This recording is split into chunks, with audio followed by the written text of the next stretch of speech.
आज ही Doubtnut app download करें। Doubtnut पर होगा अब आपके सभी मैथ्स, केमिस्ट्री, फिजिक्स और बायोलॉजी डाउट्स का सफाया। बस अपने क्वेश्चन की फोटो खींचो, उसे क्रॉप करो और तुरंत वीडियो सोल्यूशन पाओ। Download now.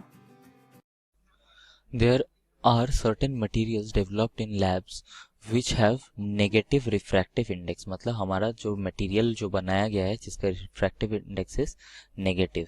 ठीक है। अ रे इंसिडेंट फ्रॉम एयर जो है मीडियम 1 सारे डायग्राम्स में इनटू सच अ मटेरियल, मतलब जो मटेरियल 2 है हमारे पास, ये सब जो है इन सब का नेगेटिव रिफ्रैक्टिव इंडेक्स है। Cell follow a path given by. तो हमें बताना है इन चारों ऑप्शन में से कौन सा ऑप्शन सही है जो दिखाता है correct path of the light.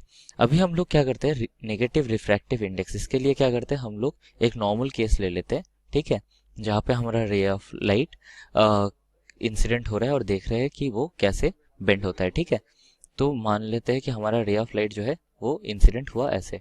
ठीक है, तो ये क्या होता है, जब हमारा रेयरर टू डेंसर मीडियम में जाता है तो इट शुड गो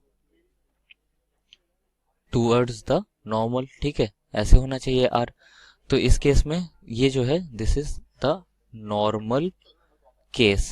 ठीक है, जब हमारा म्यू जो है ये पॉजिटिव होता है तो इसमें हम लोग स्नेल्स लॉ लगाएंगे तो क्या होगा, इसको हम लोग रिफ्रैक्टिव इंडेक्स 1 मान लेते हैं, इसका रिफ्रैक्टिव इंडेक्स म्यू मान लेते हैं।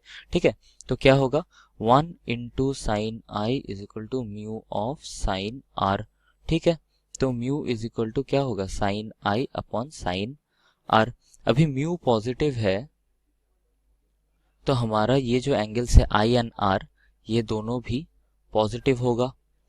अभी अगर हमारा इस केस में जहाँ पे हमें बोला गया है कि नेगेटिव म्यू है, मतलब म्यू लेस देन 0 है, तो उस केस में क्या होगा, this mu is equal to sine i upon sine r. अगर ये नेगेटिव है तो आइदर हमारा साइन आई नहीं तो आई और आर, मतलब इन दोनों में से कोई एक जो है उसको नेगेटिव होना पड़ेगा, है ना।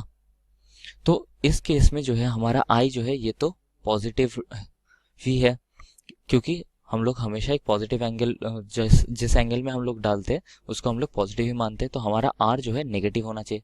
नेगेटिव आर होने का मतलब क्या है, so since i is positive r has to be negative. तो हमारा नेगेटिव रिफ्रैक्टिव इंडेक्स मतलब क्या, हमारा जो ये आर है रिफ्रैक्टेड एंगल है, this has to be negative. अभी इस केस में देखो, इस केस में हमारा आर था ये वाला एंगल, इसको हम लोग पॉजिटिव मान रहे थे, तो अगर हमारा आर इस डायरेक्शन में बनेगा तो हम लोग उसको नेगेटिव मान लेंगे। तो फॉर अ मटेरियल जिसका रिफ्रैक्टिव इंडेक्स नेगेटिव है उसका रे डायग्राम क्या होगा, हमारा इंसिडेंट लाइट ऐसे आया और फिर वो इस डायरेक्शन में आके रिफ्लेक्ट हो गया, तो this r is a negative r. तो अब देखो कि इन चारों ऑप्शन में से कौन सा हमें सही बोल रहा है। तो पहला जो है आर इज 0, ठीक है, ये तो नहीं होगा। ठीक है, क्योंकि आर अगर हमारा 0 हो जाएगा तो साइन 0 हो जाएगा, म्यू हमारा इन्फिनिटी होना पड़ेगा जो हमारे केस में नहीं है। ठीक है, फिर क्या दिया है, ये जो है रिफ्लेक्ट बैक कर रहा है। ठीक है, अगर ये रिफ्लेक्ट बैक कर रहा है तो इसका मतलब क्या, इसका मतलब हमारा आर जो है ये नेगेटिव है नहीं, तो ये भी गलत है। ठीक है, ऑल्सो हमें रिफ्रैक्शन देखना है, रिफ्लेक्शन नहीं देखना, है ना। नेक्स्ट ऑप्शन में क्या है, आई छोटा है आर बड़ा है, इसका मतलब क्या, mu of 2 is less than mu of 1। ठीक है, बट ये नेगेटिव तो है नहीं and both of this r greater than 0, तो ऑप्शन बी भी जो है वो गलत है। अभी ऑप्शन ए में देखो, ऑप्शन ए में आई इधर से आया और जो लाइट है वो ऐसे रिफ्रैक्ट हो गया, which is exactly same to the ray diagram that we have discussed before. तो हमारा करेक्ट ऑप्शन कौन सा है, correct option is option A. Class 6 से 12 से लेके नीट, IIT, जेई मेंस और एडवांस के लेवल तक 10 मिलियन से ज्यादा स्टूडेंट्स का भरोसा। आज ही डाउनलोड करें डाउटनेट ऐप या व्हाट्सएप कीजिए अपने डाउट्स 8400 400 400 पर।